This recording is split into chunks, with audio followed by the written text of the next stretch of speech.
So, and I think we all struggle with this, especially as trainers in like a very visual world right now. That, um, you know, one of the things that the article talked about as well was like that fitness has become unapproachable.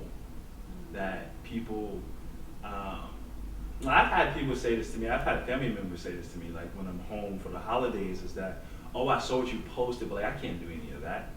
And I always tell them like, okay, well, you can do some of my workout because a lot of my workout is so crazy. But I'm like, you can do some of it, but like I can build you to that. But maybe we won't start there. But like, you know, that shouldn't be an excuse. But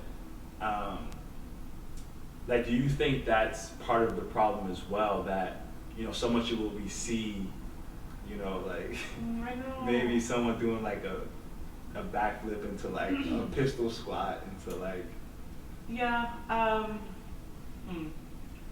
There is definitely a disconnect, right, between what maybe professionals in the fitness world can do and have been doing for years, and broadcasting only the best of their best to what, you know, a normal person working a 9 to 5 plus that hasn't had an athletic or fitness career, you know, can safely achieve.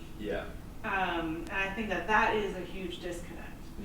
At the same time, is it wrong? I mean, you hire a lawyer to handle your legal things because they're an expert in those fields, and you know, so you wouldn't necessarily want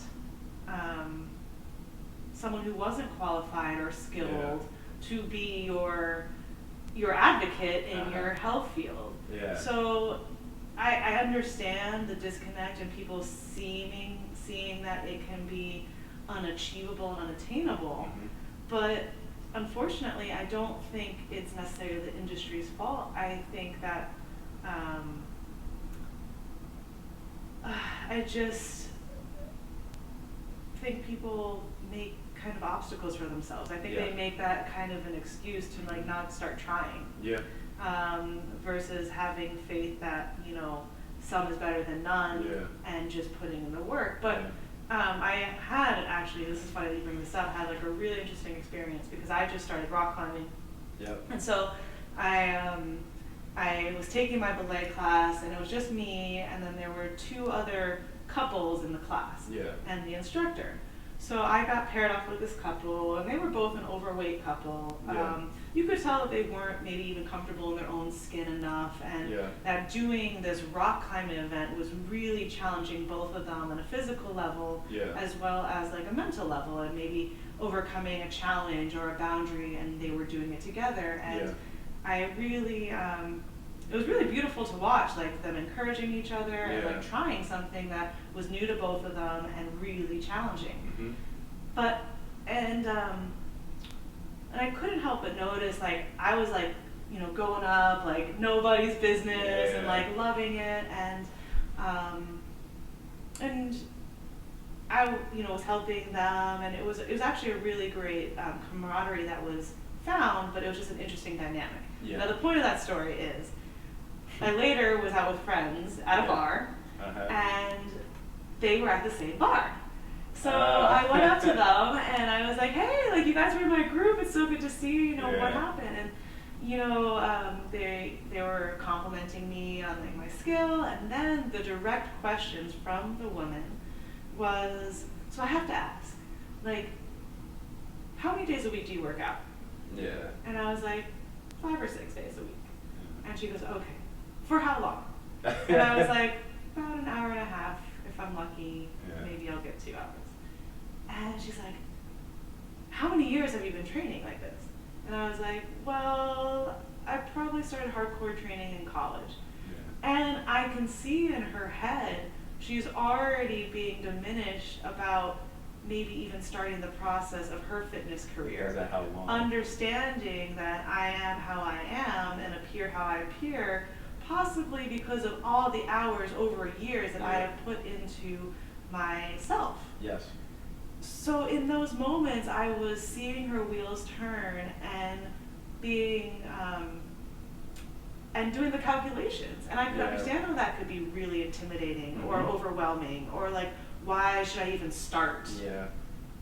Sort of thing. And I think that is almost, unfortunately, the attitude that holds people back the most. Because, that was just my closest like connection to what you're talking with right now. And so I understand that it is real. I don't know the solution to it, but like if I could tell everyone, like you just start somewhere with what you have, and you find someone skilled enough that you trust to guide you down the right path. Like it shouldn't be unattainable, and it shouldn't be unapproachable, and it shouldn't be. It shouldn't be this like all or nothing thing where it's like, I can't become Arnold Schwarzenegger, so I'm not going to become the best Keith Simmons I can be. So I think it's an attitude thing.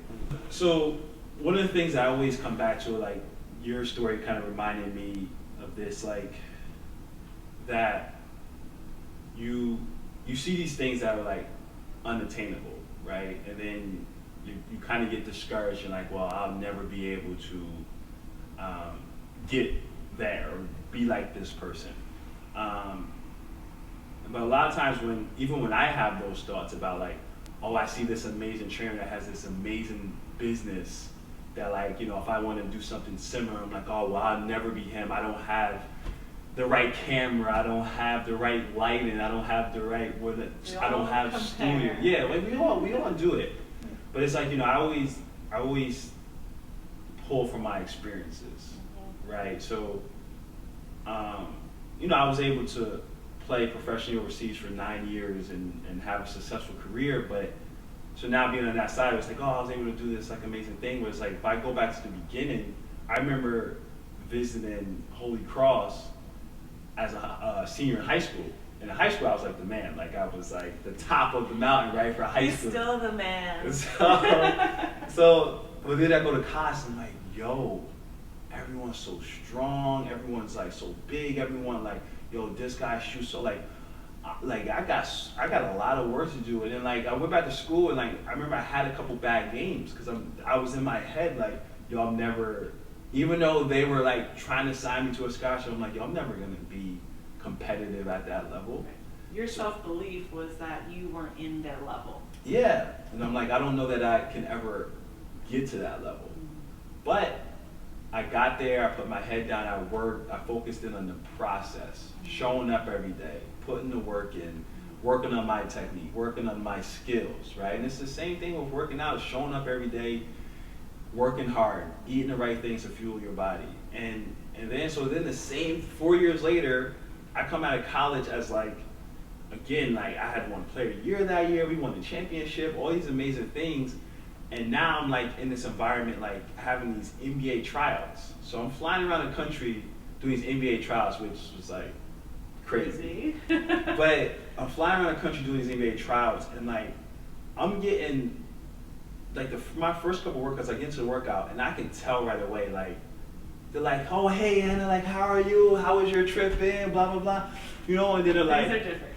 And then there's like, oh your name is and I'm like, yo, yes, I'm Keith, So it's like, then right away I see the same thing, I'm competing against these guys that I have been watching on ESPN, like from Kansas, from UNC, from Marquette, from one of these big basketball schools, and I'm like just this little guy from little mid-major Holy Cross, and like I went through that whole thing again. You start to doubt yourself, and I was like, no, just focus in on what you're doing, focus in on your skills, work hard. And it's the same principles that like always bring me back to home base.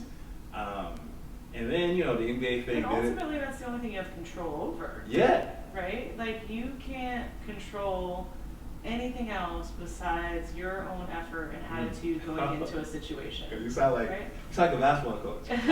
So that was like the one thing that was preached to me all the time. There's two things that you control: your work ethic and your attitude. So are you going to come here and work hard, and are you going to do it with the right attitude? And that's it. Like those are the only things you can control. And So yeah, I mean, like the NBA obviously didn't work out, but I was able to go overseas and have a great career. Great. And then people were looking at me like, oh, well, I'll never be where he is. Oh yeah. And you know, it's just like it doesn't matter where you are. Like I did a video a couple weeks ago called the 7 Sweat Commandments. Okay, I think I saw that. I only stalked him a little bit on Instagram. So the first one is start now. It's just simple. Start now, and that doesn't mean you're gonna go to the gym and lift 300 pounds right now, but just start. Put your sneakers on. Yeah. Start now. Put your sneakers on. Make some time to get to the gym, and just start now, and then you start to build.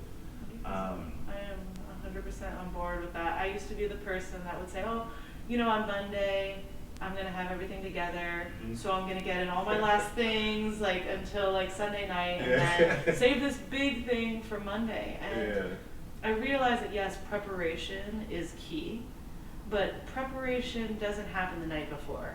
Preparation is happening on a continuum. Always. It's happening now, and that is what you could even start now, that changing your mindset on how you're going to approach things, changing your mindset on, you know, understanding what you're going to do when things get tough, when obstacles get in your way, and having this game plan and this blueprint of how you're going to be is the start. So you're not waiting till Monday. You're starting to make those shifts now that are going to actually make Monday happen, because you're actually kind of already doing it. It's not such a big deal anymore. And then I think having that sort of mindset and fluidity of change is actually more beneficial than, you know, waiting until next week. Yeah. It is now. Yeah. And Stop. Stop waiting. I think we all there. Like stop waiting. Just start now. Yeah. Let me check it one more